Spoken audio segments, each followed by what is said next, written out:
कैसे हो मेरे दोस्त? पढ़ाई वढ़ाई जोरों से चल रही है हैं? 10th है तुम्हारा इस साल। अच्छा, तो एक बात बताओ कि क्या तुमने लाइट रिफ्लेक्शन रिफ्रैक्शन पढ़ लिया? अरे यार, अगर नहीं पढ़ा है तो टेंशन बिल्कुल मत लो, मैंने पढ़ लिया है। हाँ, मैं कौन? मैं हूं तुम्हारा दोस्त स्पीकिंग चॉक्स। और तुम्हारा नाम? कोई फर्क नहीं पड़ता, तुम पॉडकास्ट सुनो। मैं समझ सकता हूं कि तुम अपना नाम नहीं बता सकते, लेकिन एक काम करो कि तुम एक प्यारी सी कंफर्टेबल सी जगह पकड़ लो, क्योंकि अगले 20-25 मिनट में मैं तुम्हें एक्सप्लेन कर दूंगा लाइट का रिफ्लेक्शन वाला पार्ट। और हाँ, रिफ्रैक्शन वाला पार्ट 2 में, जहां पिक्चर बाकी रहेगी मेरे दोस्त। तो फिर शुरू करूं? हाँ, बैठ गए क्या? ओह सॉरी, मैं शुरू करता हूं। तो जब मैंने ये चैप्टर खोला तो मैंने देखा कि ये तो चैप्टर लाइट पे है, और लाइट तो हमारी जिंदगी में बहुत पहले से है। जब हमने आंख खोली थी तो सबसे पहले हमें नजर ही इसलिए आया था क्योंकि लाइट थी, और लाइट खुद नजर नहीं आती। हाँ, बड़ी यूनिक सी बात है ये, लाइट खुद नजर नहीं आती। लाइट जिस ऑब्जेक्ट पे पड़ती है ना, वहां से रिफ्लेक्ट होके तुम्हारी आंखों में आती है और फिर वो ऑब्जेक्ट नजर आता है। लेकिन यहां पे एक शब्द था रिफ्लेक्शन, और रिफ्लेक्शन से मुझे याद आया कि पहला टॉपिक इस चैप्टर का रिफ्लेक्शन ही है। हाँ, अरे रिफ्लेक्शन की वो कहानी सुनी थी ना हमने बचपन में। वो एक शेर था और वो बहुत ही ज्यादा बदमाश था, और खरगोश ने उसका क्या उल्लू बनाया था। क्या किया उसने कि उसने शेर को बोला कि पानी का वो जो कुआं है वहां पे एक और शेर रहता है। अब शेर वहां पहुंचा और उसने अपनी रिफ्लेक्शन देखी पानी में और सोचा कि हैं, यहाँ पे दूसरा शेर कैसे आ गया, और वो कूद गया और मर गया। ये पहली बार था मैंने बचपन में जब ये वर्ड सुना था, रिफ्लेक्शन, और तब से जब भी मैं शीशे में देखता हूं तो मुझे वही शेर नजर आता है। ये ज्यादा ड्रामेटिक हो गया, तो मैं वापस आ जाता हूं और रिफ्लेक्शन के ऊपर फोकस करता हूं। रिफ्लेक्शन में क्या था दोस्त, कि बहुत ही सिंपल सी बात है। देखो, तुम अब बिल्कुल आंखें बंद करो और सोचो कि एक शीशा है। अरे शीशा मतलब मिरर। अब मिरर क्या होता है? मिरर सिंपल सी चीज होती है दोस्त, एक ग्लास होता है और एक साइड में सिल्वर कोटिंग होती है, जिससे कि लाइट आर पार ना हो जाए, हाँ, बाउंस बैक कर जाए। अब जब बाउंस बैक करती है तो सोचो कि एक बहुत बड़ा ग्लास है। इमेजिन करो, खुल के इमेजिन करो, और उसमें तुम एक बीच में विकेट गाड़ दो, खट खट खट खट खट। अरे वही जो क्रिकेट में गाड़ते हैं। अरे नहीं टूटेगा यार ग्लास, मैं कह रहा हूं ना कि ये इमेजिनेशन वाला ग्लास है, टूटेगा नहीं। तो अगर एक विकेट गाड़ दो और उसके बाद देखो कि एक इंसिडेंट रे आ रही है, और वो विकेट के बिल्कुल टिप पे नीचे जहां पे वो गड़ा हुआ है वहां टकराई, तो एक इंसिडेंट रे और ये विकेट मिलके एक एंगल बनाएंगे। अब तुम सोचोगे कि विकेट को मैं क्या बोलूं, उसको तो इंसिडेंट रे बोल दिया, तो इस विकेट को जो कि सरफेस पे 90 डिग्री है, इसको हम बोलेंगे नॉर्मल। और ये नॉर्मल बनाया है इसलिए ताकि 2 हाथ तो मिल जाए एंगल को, नहीं तो ठाकुर की तरह हो जाएगा ना बिना हाथों का। ओहो, चलो ठीक है, जोक सपाट। लेकिन एक इंसिडेंट रे और नॉर्मल ये मिलके बनाते हैं एक एंगल, और उसको बोलते हैं एंगल ऑफ इंसिडेंट। और उसके बाद जब ये रे टप्पा खा के उससे टकरा के जब वापस मुड़ती है ऊपर उसी सेम मीडियम में, तो कहते हैं इसको रिफ्लेक्टेड रे। और ये रिफ्लेक्टेड रे उसी विकेट यानी कि नॉर्मल के साथ जब एंगल बनाती है तो उसको बोलते हैं एंगल ऑफ रिफ्लेक्शन।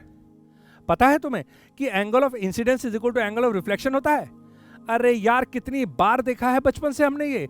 लाइट को छोड़ो, लाइट तो स्ट्रेट ट्रेवल करती है, वो तो होना ही था। अगर हम बॉल को ऐसे टप्पा खिलाएं तो भी वो ऐसे ही जाती है। अगर कैरम में स्ट्राइकर मारे तो वो भी ऐसे ही करता है।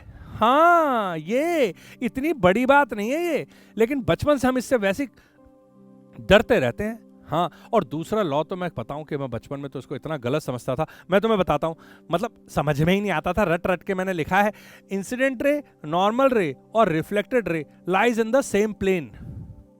अरे मुझे लगता था कि यहाँ पे एरोप्लेन कहाँ से आ गया बीच में, लेकिन वो सेम प्लेन का मतलब मुझे नहीं समझ में आता था। टीचर ने बोला था रट लो, तो मैं भी रट लेता था, लेकिन तुम नहीं रटोगे मेरे दोस्त, मैं हूं तुम्हारे साथ और मेरा नाम है स्पीकिंग चॉक्स। तो तुम बिल्कुल मत घबराओ। देखो मैं तुम्हें बताता हूं, इंसिडेंट रे को एक डंडी मान लो तुम, ठीक है, और नॉर्मल को भी एक डंडी मान लो, और रिफ्लेक्टेड रे को भी एक डंडी मान लो।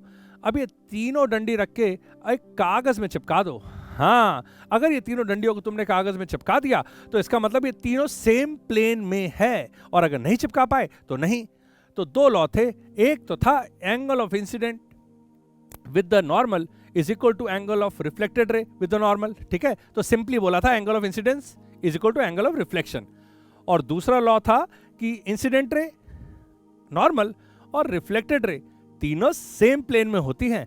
ये लॉ इतनी जल्दी मैंने समझा कि मैंने देखा कि इसके बाद अगर ये लॉ समझ में आ गया है तो पूरा के पूरा रिफ्लेक्शन बल्कि थोड़ा बहुत रिफ्रैक्शन भी एकदम क्लियर हो जाता है। हाँ, तो सिर्फ तुम्हें ध्यान क्या देना है कि जिस पॉइंट पे भी वो लाइट जाके भिड़ेगी ना, अरे हाँ मतलब इंसिडेंट का पॉइंट जहां पे वो लाइट जाएगी उस जगह पे 90 डिग्री की लाइन बनानी है सरफेस के साथ, यानी कि मिरर के साथ, और बस दो एंगल बन जाएंगे। एक बार बनेगा रे का इंसिडेंट के साथ, इंसिडेंट रे का उसके नॉर्मल के साथ, और फिर बनेगा रिफ्लेक्टेड रे का नॉर्मल के साथ, और ये दोनों एंगल बराबर होंगे और ये तीनों सेम प्लेन में सफर नहीं कर रहे होंगे, तीनों सेम प्लेन में होंगे, ठीक है। इतना देखने के बाद मैं जब आगे बढ़ा तो वहां लिखा हुआ था स्फेरिकल मिरर्स। मैंने बोला अगर मुझे सीधा शीशा समझ में आ जाए तो मैं बढ़ूं ना स्फेरिकल मिरर की तरफ, लेकिन फिर मैंने देखा कि स्फेरिकल मिरर तो काम बहुत आते हैं, तो मैंने बोला ठीक है पहले यूजेस पढ़ेंगे हम। हाँ, पहले मैं यूजेस समझूंगा तभी पढ़ूंगा आके, बिल्कुल मैंने वही ठान लिया। तो मैंने देखा कि यूजेस तो इसके बड़े धांसू है। बताऊं तुम्हें, देखो एक टॉर्च लो, अबे टॉर्च यार, वो जो मूवी में नहीं दिखाते वो डिटेक्टिव आता है और म्यूजिक बजता है पीछे से, नहीं ये तो जेम्स बॉन्ड का म्यूजिक है, ओके कोई बात नहीं। वो जो टॉर्च जलाते हैं और अंधेरे में बिल्कुल एकदम से टॉर्च से देखते हैं, तो टॉर्च से दिखता क्यों है? अगर नॉर्मल बल्ब लगा दोगे ना तो पूरी रोशनी फैल जाएगी, थोड़ा भी नहीं दिखेगा ठीक से, लेकिन टॉर्च में बनती है एक बीम, हाँ, जिससे बनता है वो जमीन पे गोला गोला सा। अब याद आया? हाँ, लाइट तो तुम्हारे यहाँ भी जाती होगी बड़ा मजा आता है जब लाइट जाती है और टॉर्च लेके कैंडल वैंडल ढूंढते हैं। कर कोई बात नहीं, वो बातें बाद में करेंगे अपनी घरेलू। अभी देखते हैं कि वो टॉर्च में वो बीम बनती कैसे है। वो बीम ऐसे बनती है कि एक स्फेरिकल कॉनकेव मिरर लगा होता है और आगे उसमें लगा होता है बल्ब, जो कि होता है उसके फोकस पे। अब होता क्या है कि वो बल्ब जब रोशनी फेंकता है उस मिरर पे तो मिरर उसको बीम में कन्वर्ट कर देता है और हमारा काम चल जाता है। तो मैंने बोला ये स्फेरिकल मिरर तो यार बड़े काम के हैं, और बताओ हमें एक दो यूज। तो पता चला कि वो डॉक्टर होता है ना, डॉक्टर, वो पुरानी पिक्चरों में देखा है जो सर पे एक मिरर सा लगाया रहता है और सारी रोशनी को एक जगह पे एकत्रित कर देता है। क्या हिंदी बोलता हूं मैं, एकत्रित यानी कन्वर्ज कर देता है, और कन्वर्ज करके देखता है आंख, कान, नाक हटाओ, ओके, आंख, कान और दांत उसमें देखता है तो उसको अच्छे से दिख जाता है। तो इसका मतलब वो जो स्फेरिकल मिरर है वो सारी लाइट को एक जगह पे कन्वर्ज भी कर सकते हैं। अरे वाह! और एक और यूज देख के तो मैं मजा ही आ गया मेरे को। मैं बताऊं, वो जो कार में लगे रहते हैं ना रियर व्यू मिरर, हाँ वही यार, वो जो कान के जैसे निकले रहते हैं बाहर, उस मिरर में जो पीछे की गाड़ियां दिखती हैं वो तभी दिखेंगी जब ये स्फेरिकल होगा। अरे हाँ, मैंने तो सोचा मैं अपने घर वाला कांच का टुकड़ा लगा दूंगा, लेकिन नहीं, प्लेन मिरर में तो कुछ दिखेगा ही नहीं। ये स्फेरिकल होने के कारण वो उसका जो व्यू है, व्यू की जो भी है वो वाइडर व्यू दिखता है और पूरी की पूरी पीछे कार, हाईवे और हाईवे का एंड सब दिखता है। तब मैंने जाके कन्विंस हुआ और मैंने बोला कि ठीक है कोई बात नहीं, सुन लेते हैं और देख लेते हैं कि स्फेरिकल मिरर कैसे काम करते हैं और कैसे बनते हैं, ताकि मैं अपने दोस्त को कैसे करते कैसे बनते सब समझा सकूं। तो फिर मैंने देखा कि स्फेरिकल मिरर बनाने के लिए हमें चाहिए एक कांच की गेंद। कांच की गेंद? वाई? कांच की गेंद को टप्पा मारो टूट जाएगी, लेकिन कांच की गेंद इमेजिन करो, तुम आंख बंद करो, ना ना ना ना ना ना ना ना, आंख बंद करो, खुली आंख में नहीं बताऊंगा मैं, आंख बंद करो और देखो तुम्हारे सामने एक बहुत बड़ी कांच की गेंद है, बॉल, शेल खाली अंदर से, राइट? हाँ, शेल है, शेल। अब सोचो उस कांच की गेंद को मैंने बाहर से सिल्वर कोटिंग कर दूं अगर, तो अंदर से शीशा देख सकते हो, तो है ना? अंदर से देखने के लिए उसे तोड़ना पड़ेगा, लेकिन तोड़ने से पहले मैं तुम्हें एक बात बता दूं कि वो जो बहुत बड़ी सी स्फेयर है ना, जो बॉल है, जो शेल है, उसके सेंटर पे तुम खड़े हो। सेंटर में मैं इसलिए बता रहा हूं कि फिर जब ये बॉल टूट जाएगी तो फिर ये सेंटर नहीं रहेगा तो तुम्हें समझ में नहीं आएगी। तो सोचो कि वो जो गोला है उसके सेंटर पे तुम खड़े हो और उस सेंटर पे खड़े होकर तुम बॉल लेके उसके अंदर, हाँ, वॉल्स पे मारो तो क्या होगा पता है? सोचो क्या होगा।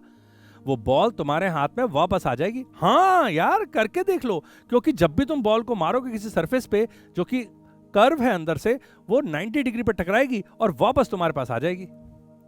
ग्रेविटी को मत लो ना पिक्चर में, हाँ ठीक है?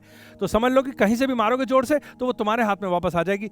तो सेंटर ऑफ कर्वेचर से निकली हुई रे कहीं पे भी मिरर पे टकरा के वापस सेंटर ऑफ कर्वेचर पे आएगी। इसकी बात को, ये बात को तुम अभी नोट कर लो, तब मैं ग्लास को तोड़ू। नोट कर ली? ठीक है, दिमाग में नोट कर ली ना। अब मैं आगे तोड़ता हूं। तो उस बॉल को अगर मैं तोड़ दूं तो एक छोटी सी कटोरी जैसी, कटोरी तो बहुत गहरी होती है, छोटी कटोरी जैसी, जो हाथ से कटोरी बनती है ना अपने उंगलियों को बेंड करके, वैसा सा हिस्सा निकाल लो। उसे बोलते हैं कॉनकेव मिरर। जी हाँ, कैसी रही? अब तुम्हें समझ में आ गया है कि वो जो ग्लास की बॉल थी उसमें से टूटा हुआ टुकड़ा है। और अब तुम्हें पता है कि सेंटर ऑफ कर्वेचर वो पॉइंट है, उस गोले का सेंटर, उस स्फेयर का सेंटर जिसका ये शीशा एक टुकड़ा है। तो आगे बढ़ूं। अब अगर हमने बाहर से कोटिंग की थी तो ये बन गया कॉनकेव मिरर। पता है क्यों बोलते हैं कॉनकेव मिरर? इतनी जल्दी नहीं बताऊंगा मैं कि इसमें क्या खास बात है। पहले तुम खुद सोचो कि क्या क्या और हो सकता है इसमें। अब देखो, वो जो सेंटर ऑफ कर्वेचर था ना, वो जो पॉइंट था ना, वहां से लेके इस शीशे के टुकड़े के बीच तक चलो एक लाइन बनाते हैं। ये लाइन कैसे होगी उस पे? बिल्कुल सही, नॉर्मल होगी, क्योंकि अगर मैंने अभी भी बॉल मारी तो उसी पे वापस आएगी। ये बात याद रखना। अब अगर इस लाइन को मैं बोलूंगा प्रिंसिपल एक्सिस, इसके पैरेलल कोई भी रे अगर जाके टकराई शीशे से तो क्या होगा? कहीं तो जाएगी ना। तो वो जाएगी फोकस पे। यस, वो बेंड होके फोकस पे जाएगी। और ये जो फोकस है ना, बहुत ही सही पॉइंट है। ये सेंटर ऑफ कर्वेचर और वो जो शीशा है जिसका वो पॉइंट को पोल बोलते हैं, उसके ठीक बीच में है। तो मैंने बोला क्यों भाई वहीं से क्यों निकली? मैं मानता हूं कि कन्वर्ज कर रहा है और लाइट को अंदर भेज रहा है, लेकिन वो वहीं से क्यों गुजरी? मुझे बताओ, ताकि मैं अपने दोस्त को बता सकूं। बताओ, कुछ गलत पूछा क्या? मतलब गलत सोचा क्या मैंने? मैं तो जानते ही होता हूं कि मैं कितना प्यारा हूं। जब तक मैं बात की तह तक नहीं पहुंच जाता तब तक आगे नहीं बढ़ता। तो सुनो फिर स्टोरी। तो हुआ क्या कि एक पैरेलल रे गई। अब जब पैरेलल रे कहीं तो टकराएगी जाके, वो जो टकराने वाला पॉइंट था ना, वहां से मैंने सी तक की एक लाइन बनाई जो कि नॉर्मल बन गई। तो मैंने देखा कि वो रे और ये नॉर्मल आई बना रहे हैं, एंगल ऑफ इंसिडेंस। हाँ, वही जो प्लेन मिरर में हो रहा था। और उसके बाद वो जब टकरा के निकली तो मैंने उसी आई के बराबर आर बना दिया। और जब आर बनाया तो जब उसने प्रिंसिपल एक्सिस को एक जगह पे काटा जिसका नाम था एफ। अब मैं जब जब पैरेलल रे बनाऊं, हर बार रे टकरा के उसी एफ से होके गुजरे। अच्छा, तो ये बात है। इसलिए मुझे समझ में आया कि भाई पैरेलल रे जाती है और वो सारी की सारी रे एक जगह पे कन्वर्ज होके फोकस पे आ जाती है। अब ये मुझे बात समझ में आई कि उस टॉर्च में इस फोकस पे बल्ब क्यों लगाया। सोचो सोचो, फोकस पे बल्ब लगाने से सारी रे जो शीशे पे टकराई वो पैरेलल हो गई। हाँ, यही तो जादू है। अगर पैरेलल रेज होंगी तो वो कन्वर्ज होके फोकस पे आ जाएंगी, और अगर फोकस से रे निकली तो वो पैरेलल हो जाएगी प्रिंसिपल एक्सिस के। हाँ, बाप रे बाप, यही बात अगर समझ में आ जाए तो आधी कहानी तो डन है। उसके बाद अगर कोई भी रे सेंटर ऑफ कर्वेचर से होती हुई शीशे पे गई, अरे तुम तो समझदार हो, तुम समझ गए कि वापस आ जाएगी, क्योंकि सेंटर ऑफ कर्वेचर से शीशे की तरफ जाओगे तो वो नॉर्मली तो है। ये तो वही बात हुई ना कि विकेट के ऊपर खड़े होकर बॉल को नीचे टप्पा मारा तो सीधा ही ऊपर आएगी ना। बिल्कुल, अगर नॉर्मल में कोई रे जाएगी तो वापस आएगी। तो वैसा ही होता है स्फेरिकल मिरर्स में भी। सी से होके गुजरने वाली कोई भी रे सी पे ही जाती है, और पैरेलल जो होती है प्रिंसिपल एक्सिस के, वो फोकस से गुजरती है। तो बस ये दो रूल याद करके ही मेरा आधा काम तो वहीं खत्म हो गया। मतलब कि पैरेलल होगी प्रिंसिपल एक्सिस के तो फोकस से गुजरेगी, फोकस से गुजरी तो पैरेलल हो जाएगी। एक तो ये बात रही। सेंटर ऑफ कर्वेचर से गुजरेगी तो सेंटर ऑफ कर्वेचर पे ही वापस जाएगी। अरे तुम्हें पता नहीं इससे क्या हो गया? ये रूल देखते ही मेरे सारे के सारे रे डायग्राम बन गए। अरे कुछ करना ही नहीं था, बस प्रिंसिपल एक्सिस बनाई, एक उल्टा सी बनाया, मतलब वही कॉनकेव मिरर जो कि अंदर की साइड से रिफ्लेक्ट करता है और बाहर की साइड से होता है पॉलिश्ड। और उसके बाद मिरर पे लिखा P और एक जगह था सेंटर ऑफ कर्वेचर और ठीक बीच में था F। अब कहीं पे भी ऑब्जेक्ट रख दो। अरे ऑब्जेक्ट के बारे में मैं कहां से बता रहा हूं, लेकिन कोई बात नहीं। ये रूल समझ लो कि अगर ऑब्जेक्ट रख दिया कहीं पे भी, फॉर एग्जांपल एक कैंडल, तो वहां से कैंडल से निकली हुई रे जो पैरेलल होगी वो फोकस से गुजरेगी, है ना। अगर वहां से रे कोई फोकस से गुजरी तो वो पैरेलल हो जाएगी। अगर वहां से कोई सेंटर ऑफ कर्वेचर से गुजरी और शीशे से टकराई तो बाउंस बैक होके वापस चली जाएगी। कोई भी दो रे बना दो, कोई भी अपनी मर्जी की दो रे बना दो, और उन दोनों रे जहां पे मिलेंगी रिफ्लेक्शन के बाद, वहां बन जाएगी इमेज। नहीं, मेरी इमेज नहीं, मतलब उस चीज की इमेज जो ऑब्जेक्ट था, और वो जो इमेज बनेगी ना वो होगी रियल इमेज, क्योंकि रियलिटी में दो रेस टकराई हैं। और तो तुम सोच रहे होगे कि क्या हमेशा रियल नहीं होगी, ऐसा कैसे हो सकता है, जब टकराएंगी तभी तो बनेगी ना। नहीं, ऐसा नहीं होता है। कभी कभी टकराने के बाद रेज एक दूसरे से जुदा हो जाती हैं, मतलब ऐसा एंगल पकड़ लेती कि वो कभी नहीं मिलेंगी, कभी भी नहीं, कभी भी नहीं। लेकिन इसमें रोने की कोई बात नहीं है। अगर वो नहीं मिलेंगी तो हम ये नहीं कहते कि वो मिल नहीं रही हैं, हम कहते हैं कि वो एक पॉइंट से आ रही हैं। क्या सही लॉजिक है यार, कि या तो वो मिलेंगी या वो नहीं मिलेंगी, लेकिन कहेंगे कि मिल के आ रही है।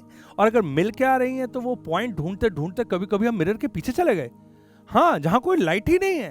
तो जब वहां गए तो वहां पे हमने उसको डॉटेड बनाया, और वो जहां मिली वहां हमने बोला कि लगता है it appears to be coming from this point, मतलब वो वहां से आती हुई प्रतीत होती है। वाह क्या हिंदी है मेरी, आती हुई प्रतीत होती हैं। तो वहां पे जब इमेज बनाई तो उसे हमने बोला वर्चुअल, क्योंकि असली में तो है नहीं। तो रियल इमेज वो इमेज होती है कि जहां बन रही हो वहां पे अगर स्क्रीन को रख दो तो अगर कैंडल की इमेज बनी तो वहां कैंडल नजर आएगी, अगर कछुए की बनी तो कछुआ नजर आएगा, अगर मेरी बनी तो मैं नजर आऊंगा, मतलब जिस चीज की इमेज बनी है वो नजर आएगी।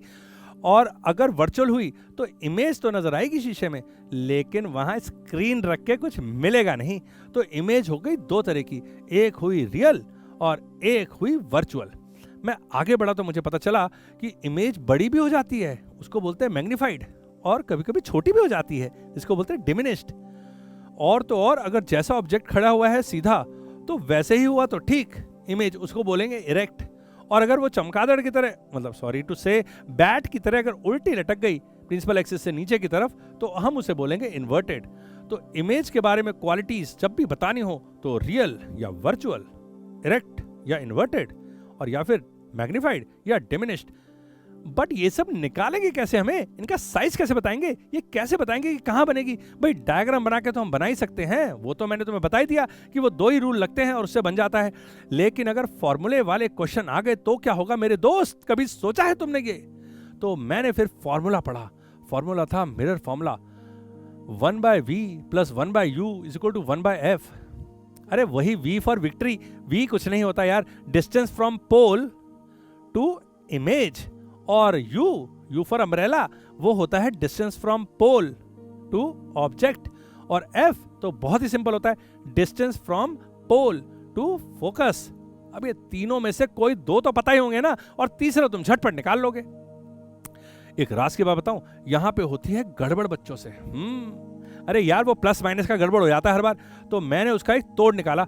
वहां पे लिखा हुआ था साइन कन्वेंशन, और मैंने बोला यार इतनी डिफिकल्ट चीज लेकिन जब सॉल्व किया तो तुम्हें बताओ एकदम इजी पीजी। पता क्या था, देखो एक नंबर लाइन तुम सोचो, इमेजिन करो, चलो इमेजिन करो एक number line.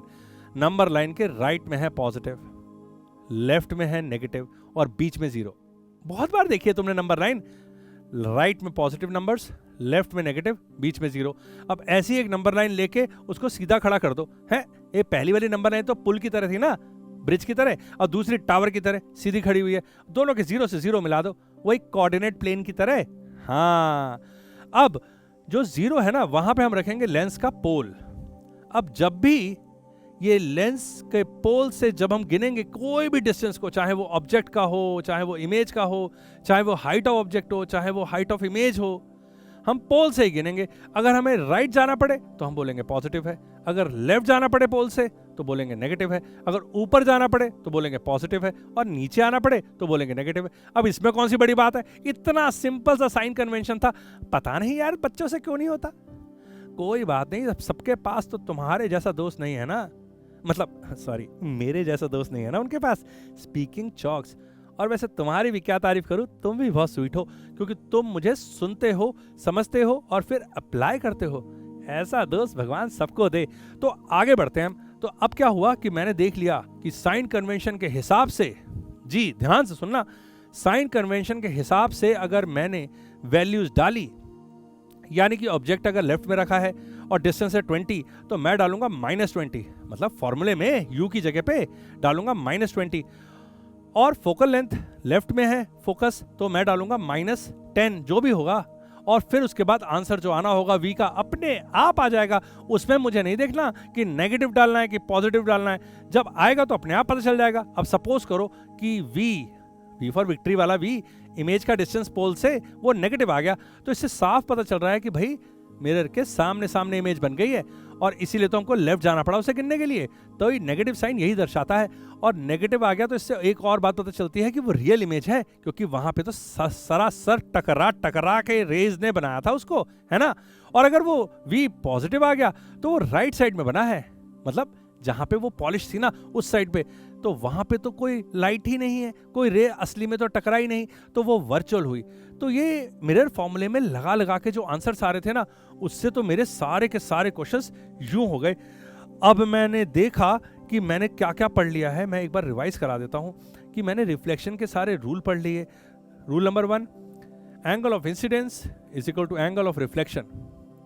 Rule number 2, incident ray, normal and reflected ray lies in the same plane. और उसके बाद मैंने देखा रिफ्लेक्शन बाय स्फेरिकल मिरर्स, जिसमें 2 तरह के मिरर होते हैं। अरे ओ माय गॉड, मैंने तुम्हें सिर्फ कॉनकेव बताया है? नहीं नहीं नहीं नहीं, कॉनकेव होते हैं कन्वर्जिंग मिरर्स, जो कि पूरी लाइट को एक फोकस पे ले आते हैं। एक और टाइप के मिरर होते हैं, अब जो बॉल तुमने इमेजिन की थी उसको बाहर से सिल्वर करने की बजाय अंदर से सिल्वर पॉलिश कर दो, तो बाहर का सरफेस, अरे वो जो चम्मच होती है ना जहां से हम चाट चाट के खाते हैं, हाँ वो होता है कॉनकेव। और जो बाहर वाला सरफेस होता है जी, वो जिसमें खाना नहीं रखते, खाना तो अंदर वाले में रखते हैं ना, बाहर वाला होता है कॉन्वेक्स। हाँ तो समझ गए ना कि बॉल में अगर अंदर से तुमने पेंट कर दिया है सिल्वर कोटिंग, तो बाहर वाला सरफेस अगर शाइनी है तो उसे हम बोलेंगे कॉन्वेक्स मिरर।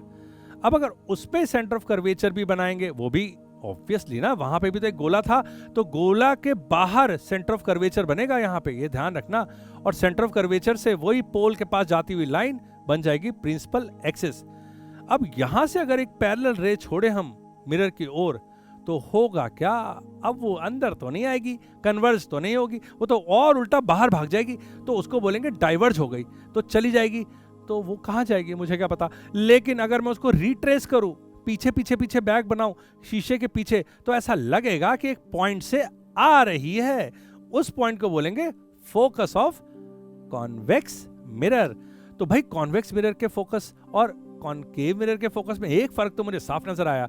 कॉनकेव में फोकस उसी साइड में था जहां ऑब्जेक्ट रखते हैं, लेकिन कॉन्वेक्स में फोकस जरा उल्टी साइड में आ गया, और उसकी वजह से फोकस हो गया प्लस में। हाँ साइन कन्वेंशन पता है ना, अगर हम राइट गए तो पॉजिटिव हो जाएगा। हाँ तो यहां पे क्या हुआ कि दोनों का फोकस, और फोकस से पोल के डिस्टेंस को बोलते हैं फोकल लेंथ। तो फोकल लेंथ कॉन्वेक्स मिरर की पॉजिटिव हो गई और कॉनकेव मिरर की नेगेटिव हो गई। और सेंटर ऑफ कर्वेचर से डिस्टेंस को बोलते हैं रेडियस ऑफ कर्वेचर। उसका कोई फर्क नहीं पड़ता, लेकिन फोकल लेंथ को कई बार डालना पड़ता है, क्योंकि फॉर्मूले में है ना 1/v + 1/u = 1/f। अब मैंने जब इतना सब पढ़ ही लिया, तो मैंने सोचा कि भाई मैं अपने दोस्त को जाके रिफ्रैक्शन भी पढ़ा दूं। लेकिन रिफ्रैक्शन पढ़ने से पहले तुम कर लो इसके सारे के सारे क्वेश्चन सॉल्व। हाँ बहुत इंपॉर्टेंट क्वेश्चंस हैं, और इसमें तुम्हें 1/v + 1/u = 1/f के अलावा मैग्निफिकेशन का भी फॉर्मूला मिलेगा। मैग्निफिकेशन नहीं बताया मैंने? अरे मैग्नीफाइड, वो मैग्नीफाइंग लेंस होता है ना, इससे सब कुछ बड़ा बड़ा दिखता है। हाँ सिंपल सी बात है, देखो मैग्निफिकेशन का मतलब होता है कुछ बड़ा हुआ, लेकिन क्या बड़ा हुआ? अरे यहाँ पे हम कंपेयर कर रहे हैं इमेज को और ऑब्जेक्ट को। अब इमेज हो गई 20 सेंटीमीटर की और ऑब्जेक्ट था 10 का, तो 20/10 करेंगे तो आंसर आएगा 2 का मतलब दुगनी हो गई। हाँ है ना इजी। मैग्निफिकेशन इमेज का हाइट अपॉन ऑब्जेक्ट की हाइट से यू निकल जाता है, लेकिन सिर्फ यही तरीका नहीं है मैग्निफिकेशन निकालने का, एक और तरीका है, वो है -v for victory upon u for umbrella, -v/u। अब क्या है कि v मतलब distance of image from the pole, और u क्या है? Distance of object from the pole. दोनों की डिस्टेंस को रख के भी निकाला जा सकता है। सारे रे डायग्राम जब मैंने बनाए तो मैंने देखा कि ऑब्जेक्ट जब बहुत दूर होता है तो इमेज छोटी बनती है, जब पास आता है तो बड़ी होती है, बड़ी होती है, बड़ी होती है, और फिर छोटी होती है। अरे वाह क्या मजेदार चीज थी। कॉनकेव में सारी की सारी इमेज रियल और इन्वर्टेड थी, सामने ही बनी थी। बस एक ही केस में जब वो फोकस और पोल के बीच में ऑब्जेक्ट को रखा तो पीछे बन गई। वो पीछे इसलिए बनी कि जब वो टकरा टकरू के जब वापस आई तो वो खुल गई थी ना। तो बहुत सिंपल सी बात है कि जब दो रेज आपस से दूर दूर जाने लग जाए तो अब तो पता ही है कि वो कभी नहीं मिलेंगी। अब उसका रास्ता अलग और मेरा रास्ता अलग, ऐसी वाली फीलिंग आई। तो उसको वापस पीछे बैक ड्रॉप में ड्रॉ करके मिला देते हैं और वहां पे बोल देते हैं कि it appears to be coming from this point. तो उसको बोलते हैं वर्चुअल। तो सिर्फ जब ही होता है ये जब वो फोकस और प्लेन पोल के बीच में होता है। और वो जो दूसरे वाले भाई साहब है कॉन्वेक्स मिरर, उसमें तो हमेशा ही वर्चुअल बनती है, क्योंकि उसमें कहीं पे भी ऑब्जेक्ट रख दो वो डाइवर्ज कर देगा। इसका मतलब वो कभी रेज मिलेंगे ही नहीं, और जब मिलेंगे ही नहीं तो फिर रियल इमेज कैसे बनेगी। हाँ, तो इसलिए हमेशा ही उसमें वर्चुअल बनानी पड़ती है और इरेक्ट भी रहती है उसकी इमेज हमेशा। तो इसका मतलब चम्मच में अगर पीछे की साइड से अपनी शक्ल देखोगे तो सीधी नजर आएगी, और जहां से खाना खाते हैं वहां पे देखोगे तो हमेशा उल्टी नजर आएगी, तब तक जब तक कि तुम फोकस के अंदर अपनी शक्ल लेके ना आ जाओ और चम्मच इतनी पास ना पहुंच जाए। देखो देखो, लग जाएगी लग जाएगी लग जाएगी लग जाएगी लग जाएगी। आराम से चम्मच के साथ खेल रहे हो, आराम से खेलो। ये सब सीखने के बाद मुझे लगा कि इतना भी कोई मुश्किल नहीं है, सब आसान है मेरे दोस्त, सब आसान है अगर तुम्हारी इमेजिनेशन हो। और तुम्हारी इमेजिनेशन कैसे बनेगी? इमेजिनेशन बिल्डर के साथ। और इमेजिनेशन बिल्डर आपको कौन सुनाएगा? जी हाँ, मैं, और मेरा नाम स्पीकिंग चॉक्स। मिलते हैं रिफ्रैक्शन के साथ पार्ट 2 में। Bye bye.